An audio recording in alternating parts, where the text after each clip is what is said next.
Assalamualaikum warahmatullahi wabarakatuh. Apa kabar ibu-ibu dan kakak-kakak semua yang hadir di sini? Baik ya, insya Allah. Perkenalkan, nama saya Sulistiana. Saya mahasiswa semester 5 jurusan Gizi UIN Solo. Jadi di sini saya akan menyampaikan sedikit materi penyuluhan. Berhubung di sini yang hadir rata-rata ibu-ibu muda ya. Jadi materi yang akan saya sampaikan itu mengenai asuhan gizi prakonsepsi. Nah, prakonsepsi itu apa sih? Nanti kita di sini akan belajar bareng-bareng. Langsung saja kita mulai. Yang pertama saya akan menyampaikan siklus hidup manusia. Jadi siklus manusia memiliki 5 siklus hidup. Yang pertama yaitu konsepsi, yang kedua bayi dan anak, yang ketiga remaja, yang keempat usia subur, dan yang terakhir usia lanjut. Namun pada wanita tidak hanya itu, ada 3 daur kehidupan lagi yaitu prakonsepsi, konsepsi, dan kehamilan. Kemudian pengertian prakonsepsi. Nah, prakonsepsi itu apa sih? Prakonsepsi itu terdiri dari 2 kata yaitu pra yang memiliki arti sebelum dan konsepsi yang memiliki arti pertemuan antara sel ovum dan sperma atau secara singkat yaitu pembuahan. Jadi prakonsepsi itu adalah masa di mana sebelum terjadinya pembuahan atau sebelum masa kehamilan. Kemudian persiapan prakonsepsi. Persiapan apa saja sih yang harus disiapkan? Jadi persiapan ini dimulai dari masa remaja dan apa saja yang perlu disiapkan antara lain kesehatan organ reproduksi, kebutuhan gizi seimbang, dan perilaku hidup sehat. Kemudian apa yang harus kita persiapkan selama 6 bulan sebelum kehamilan? Yang pertama yaitu kita jangan mengonsumsi makanan yang tidak mengandung variasi nutrisi.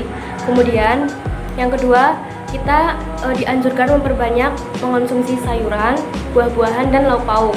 Dan yang ketiga, kita harus mencermati jumlah konsumsi dan menghindari makanan berlebihan satu jenis makanan atau minuman ya. Contoh kita mengonsumsi sayur kangkung terus itu jangan. Kemudian yang keempat, kita mengurangi konsumsi makanan olahan yang diawetkan seperti sarden, itu kan makanan olahan yang diawetkan.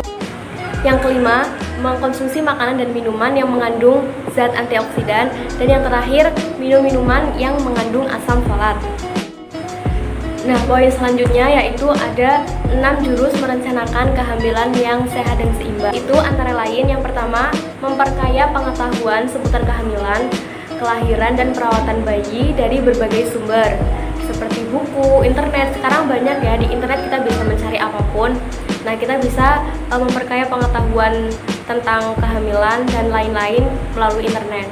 Kemudian yang kedua, stop atau berhenti kebiasaan buruk seperti merokok, minum minuman beralkohol, kebiasaan pulang larut malam, stres, dan sebagainya. Karena kalau wanita hamil tuh nggak boleh stres ya, kita jadi harus selalu bahagia. Kemudian yang ketiga ada memperhatikan pola makan. Pola makan yang kita konsumsi juga harus memenuhi gizi seimbang.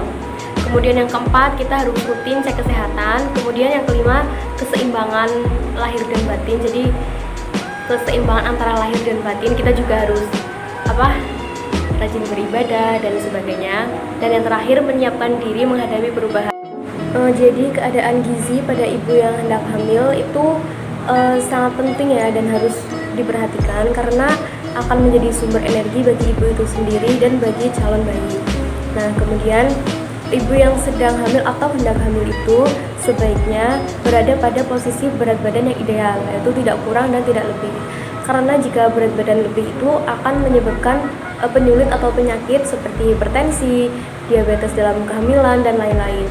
Dan apabila berat badannya kurang, itu juga akan menyebabkan pertumbuhan janin yang lambat.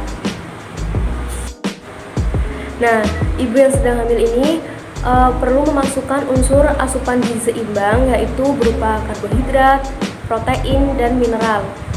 Kemudian kebutuhan zat gizi prakonsepsi yang lainnya yaitu berupa vitamin A, vitamin B1, vitamin B3, vitamin B6, vitamin B12, vitamin C, vitamin D, vitamin E, asam folat, besi, zinc, yodium, dan tembaga.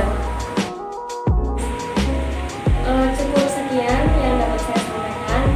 Semoga dapat memberikan manfaat untuk kita semua. Wassalamualaikum warahmatullahi wabarakatuh.